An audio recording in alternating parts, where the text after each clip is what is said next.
ഗുപ്ത് എന്ന 1997 ഒരു ഹിന്ദി ചിത്രം അതുവരെ ഹിന്ദി സിനിമ കണ്ടിട്ടില്ലാത്ത ഒരു സസ്പെൻസ് ത്രില്ലറായിരുന്നു പ്രേക്ഷകർക്ക് സമ്മാനിച്ചത്. അതുപോലെ ഈ ചിത്രം 1967 ലൂയിസ് തോമസ് എന്ന വ്യക്തി എഴുതിയ novel good children don't kill എന്ന ഒരു നോവലിൻ്റെ കഥയെ അടിസ്ഥാനമാക്കിയാണ് ചിത്രം നിർമ്മിച്ചിട്ടുള്ളത്. സിനിമ സംവിധാനം ചെയ്തിരിക്കുന്നത് രാജീവ് റായിയാണ്. സംവിധായകനായ രാജീവ് റായിയെക്കുറിച്ച് പറയുമ്പോൾ രാജീവ് റായിയുടെ സംവിധാന സംരംഭത്തിലുള്ള ആദ്യത്തെ ചിത്രം ഞാൻ കാണുന്ന ചിത്രം ത്രിദേവാണ്. 1989 റിലീസായ ത്രിദേവ് എന്ന ചിത്രത്തിൽ ഏറ്റവും കൂടുതൽ ഹൈലൈറ്റ് ചെയ്യപ്പെട്ടത് ത്രിദേവിൻ്റെ സംഗീതമാണ്. അതിൽ സംഗീതം നിർവഹിച്ചിരിക്കുന്നത് കല്യാൺജി ആനന്ദ്ജി ആണെങ്കിലും മ്യൂസിക് അറേഞ്ചറായി വന്നിരിക്കുന്നത് വിജു ഷായാണ്. ഈ വിജു ഷാ എന്ന വ്യക്തിയുടെ ഒരു സംഗീത സംവിധാന പാടവം നമ്മൾ തിരിച്ചറിഞ്ഞ ഒരു ചിത്രം കൂടിയാണ് ത്രിദേവ് എന്ന ചിത്രം. അപ്പോൾ ഈ ത്രിദേവ് എന്ന ചിത്രം 1989 വന്നതിന് ശേഷം രാജീവ് റായ് സംവിധാനം ചെയ്ത ത്രിദേവ് വന്ന ശേഷം അത് കഴിഞ്ഞ് പിന്നെ വരുന്നത് രാജീവ് റായിയുടെ വിശ്വാത്മയാണ്. വിശ്വാത്മയും വിജു ഷായാണ് മ്യൂസിക് ചെയ്തിരിക്കുന്നത്. വിജു ഷായുടെ പാട്ടുകൾ കൊണ്ട് തന്നെ വിശ്വാത്മ വിചാരിച്ചതിലും വലിയ ഒരു ഹിറ്റായി മാറുകയാണ് ഉണ്ടായത്. വിശ്വാത്മ എന്ന ചിത്രത്തിന് ശേഷം രാജീവ് റായ് സംവിധാനം ചെയ്തത് മൊഹറയാണ്. മൊഹറ 1994 വൻ ഹിറ്റുകളിൽ ഒന്നായ ഒരു സിനിമയാണ്. ആ സിനിമയുടെയും സംഗീത സംവിധാനം നിർവഹിച്ചിരിക്കുന്നത് വിജു ഷായാണ്. ആ സിനിമയും ഒരു കമേഴ്ഷ്യൽ ഹിറ്റ്, ബോളിവുഡിലെ ഒരു കമേഴ്ഷ്യൽ ഹിറ്റ് എന്ന പട്ടികയിൽ ഇടം നേടിയ ഒരു ചിത്രമാണ് മൊഹറ എന്ന ചിത്രം. ധർമ്മേന്ദ്ര നിർമ്മിച്ച ബർസാത്ത് എന്ന ചിത്രത്തിലൂടെയാണ് ബോബി ഡിയോൾ ഹിന്ദി സിനിമയിൽ അരങ്ങേറ്റം കുറിക്കുന്നത്. ബോബി ഡിയോളിൻ്റെ ഈ ബർസാത്തിന് ശേഷം അതും ഒരു വൻ ഹിറ്റായ ഒരു സിനിമയായിരുന്നു ബർസാത്ത് എന്ന ചിത്രം. അതിന് ശേഷമാണ് ബോബി ഡിയോൾ ഗുപ്ത് എന്ന ചിത്രത്തിൽ അഭിനയിക്കാനെത്തുന്നത്. ഗുപ്ത് 1997 ഏറ്റവും മികച്ച ഹിറ്റുകളിൽ ഒന്നായി മാറി. അതിൻ്റെ സംവിധായകൻ രാജീവ് റായ് തന്നെയാണ്. രാജീവ് റായിക്ക് ഒരു കമേർഷ്യൽ ചിത്രങ്ങൾ ആവശ്യത്തിന് ബ്ലെൻഡ് ചെയ്ത്, അതായത് പ്രേക്ഷകർക്ക് ആവശ്യമുള്ള കാര്യങ്ങൾ എന്തൊക്കെയാണ് എന്ന് നല്ല ബോധമുള്ള ഒരു സംവിധായകനാണ് രാജീവ് റായ്. അപ്പോൾ അദ്ദേഹത്തിൻ്റെ സിനിമയിൽ പാട്ട് കാണും, ആക്ഷൻ കാണും, അതുപോലെ കുറേ വില്ലന്മാർ കാണും. അതുപോലെ തന്നെ സിനിമ കണ്ടിരിക്കാൻ നമുക്കൊരു ത്രില്ലും ഉണ്ടാവും. ഇതൊക്കെ ചേർന്ന ഒരു സംവിധായകനാണ് ഈ രാജീവ് റായ് എന്ന സംവിധായകൻ. അപ്പോൾ ഈ ഗുപ്ത് എന്ന ചിത്രം 1997 ഏറ്റവും മികച്ച ഒരു സസ്പെൻസ് ത്രില്ലറായി മാറുകയാണ് ഉണ്ടായത്. ഡീപ് ഫോറസ്റ്റ് എന്ന് പറയുന്ന ഒരു സംഗീത ആൽബത്തിൽ നിന്നും കടം കൊണ്ട കുറച്ച് ട്യൂണുകൾ ഈ ഗുപ്തിൽ ഉപയോഗിച്ചിട്ടുണ്ട്. എങ്കിലും ആ വർഷത്തെ ഏറ്റവും മികച്ച ഒരു മ്യൂസിക് ആൽബമായിരുന്നു ഗുപ്തിലെ പാട്ടുകളെല്ലാം തന്നെ. അപ്പോൾ ഈ വിജു ഷായിൻ്റെ കഴിവ് കൊണ്ട് തന്നെ അദ്ദേഹം ഈ ഡീപ് ഫോറസ്റ്റിൽ നിന്നും പ്രചോദനം ഉൾക്കൊണ്ട് ചെയ്തതാണെങ്കിലും സിനിമയിലെ പാട്ടുകൾ കേട്ടിരിക്കാൻ സുഖമുള്ളത് കൊണ്ടും ഞാൻ ആദ്യം കാസറ്റ് വാങ്ങിച്ചു. അന്ന് കാസറ്റിന് എനിക്ക് തോന്നുന്നു 35 രൂപ 40 രൂപ എന്തോ ഉണ്ടായിരുന്നുള്ളൂ.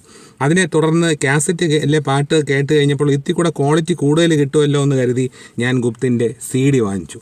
അന്ന് സംഗീതത്തിൻ്റെ ഈ ഗുപ്ത് സിനിമയുടെ CD ഏകദേശം 300 രൂപയോളം വിലയുണ്ടായിരുന്നു ഗുപ്തിൻ്റെ ഈ CDക്ക് തന്നെ. അത് ഇപ്പോഴും എൻ്റെ കയ്യിലുണ്ട്. ഞാൻ ഇടയ്ക്കിടയ്ക്ക് ആ പാട്ടുകൾ കേൾക്കുമ്പോൾ നമ്മൾ ഗുപ്തിൻ്റെ ഈ മ്യൂസിക് ആൽബത്തിൻ്റെ പ്രത്യേകത എന്ന് വെച്ചാൽ ഒന്നാമത്തെ പാട്ട് കേട്ട് കഴിഞ്ഞാൽ പിന്നെ അതിലെ എല്ലാ പാട്ടും കേട്ടിട്ടേ നമ്മൾ പിന്നെ ആ പാട്ട് പരിപാടി നിർത്തും. അങ്ങനെയുള്ള ഒരു പ്രത്യേകതയും കൂടെ ഉള്ളൊരു സിനിമയുടെ പാട്ടും അങ്ങനെയായിരുന്നു. സിനിമ വളരെ പ്രേക്ഷകരെ ആവേശത്തിൻ്റെ ഒരു മുൾമുനത്തുമ്പിൽ നിർത്തുന്ന തരത്തിലുള്ള ഒരു സിനിമയായിരുന്നു. എല്ലാവരും മത്സരിച്ച് അഭിനയിച്ച ചിത്രത്തിൽ ബോബി ഡിയോളിനൊപ്പം കജോലുണ്ട്, മനീഷ കൊയ്രാളുണ്ട്. അതിൽ പക്ഷേ എനിക്ക് ഏറ്റവും ഇഷ്ടപ്പെട്ട പെർഫോമൻസ് ഓം പുരിയുടേതായിരുന്നു. ഒരു ഇൻവെസ്റ്റിഗേറ്റീവ് ഓഫീസറായി വരുന്ന ഓം പുരിയുടെ പെർഫോമൻസ്. അതുപോലെ പിന്നെ ഫിലിം ഫെയറിൻ്റെ ചരിത്രം പറയുകയാണെങ്കിൽ ഫിലിം ഫെയർ അവാർഡിൽ ബെസ്റ്റ് പെർഫോമൻസ് ഒരു വില്ലത്തിയുടെ റോള് ചെയ്തതിന് ഫിലിം ഫെയറിൻ്റെ ചരിത്രത്തിൽ ആദ്യമായിട്ടാണ് കജോലിന് ഒരു ബെസ്റ്റ് പെർഫോമൻസിനുള്ള അവാർഡ് കിട്ടുന്നത്. ആ ഒരു ഖ്യാതിയും കൂടി ഈ ചിത്രത്തിനുണ്ട്. തിരുവനന്തപുരത്തെ തിയേറ്ററിൽ നിന്നും ഗുപ്ത് കണ്ടവർ ഈ എൻ്റെ വീഡിയോ കാണുന്നുണ്ടെങ്കിൽ അവർക്ക് ഓർമ്മയുണ്ടാവണം, നമ്മുടെ തിരുവനന്തപുരത്ത് അന്ന് അൾട്രാ സ്റ്റീരിയോ എന്ന് എഴുതി വെച്ചിട്ടുള്ള ഒരേ ഒരു തിയേറ്ററേ ഉണ്ടായിരുന്നുള്ളൂ. അതാണ് കൃപ തിയേറ്റർ. അന്ന് എനിക്ക് ഓർമ്മയുണ്ട്, കൃപ തിയേറ്ററിൽ ഈ ഗുപ്തിൻ്റെ സിനിമ ബുക്ക് ചെയ്തപ്പോൾ അന്ന് തിയേറ്ററിൽ ഇതൊക്കെ ഈ ടിക്കറ്റ് റേറ്റൊക്കെ വളരെ കുറവായിരുന്നു 1997.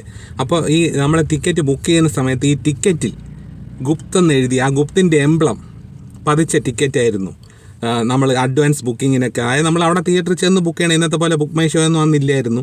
അപ്പോൾ ചെന്ന് ബുക്ക് ചെയ്യുമ്പോൾ നമുക്ക് കിട്ടിക്കൊണ്ട് എൻ്റെ കയ്യിൽ കുറച്ച് നാൾ മുമ്പ് വരെ അതുണ്ടായിരുന്നു, പിന്നെയാണ് അത് എവിടെയും മിസ്സായത്.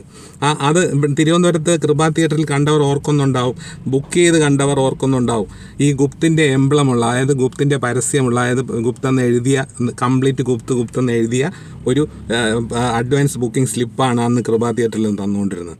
അതുപോലെ തന്നെ ആ സിനിമയുടെ പ്രൊമോഷന് വേണ്ടി ആയിരിക്കും എങ്കിലും സിനിമ തിരുവനന്തപുരത്തും ഒരുപാട് നാൾ ഓടുകയും ചെയ്തു, ഒരുപാട് പ്രേക്ഷക പ്രശംസ പിടിച്ചു പറ്റുകയും ചെയ്തു. അതിലെ ഒരു ഗാനം നമ്മുടെ തേക്കടിയിലും മൂന്നാറിലും ഒക്കെ ഷൂട്ട് ചെയ്തിട്ടുണ്ടെന്നും നമുക്ക് ആ പാട്ടുകൾ കാണുമ്പോൾ നമുക്ക് മനസ്സിലാവും. ഇപ്പോൾ 27 വർഷത്തോളം ആവുന്നു ഗുപ്ത റിലീസ് ചെയ്തിട്ട്. എങ്കിലും ഇന്നും ആ ഗുപ്ത എന്ന ചിത്രത്തിലെ ബോബി ഡിയോളിൻ്റെ പെർഫോമൻസും, അന്ന് ബോബി ഡിയോളിൻ്റെ ഹെയർ സ്റ്റൈല് അന്നത്തെ യുവതലമുറ അനുകരിച്ച ഒരു ഹെയർ സ്റ്റൈൽ, അതുപോലെ തന്നെ ബോബി ഡിയോൾ വെച്ചിരുന്ന കൃത, അതും ഒരു തിരുവനന്തപുരത്ത് കോളേജുകളിൽ അതൊരു സ്റ്റൈലായി മാറിയ ഒരു കാലമായിരുന്നു 97.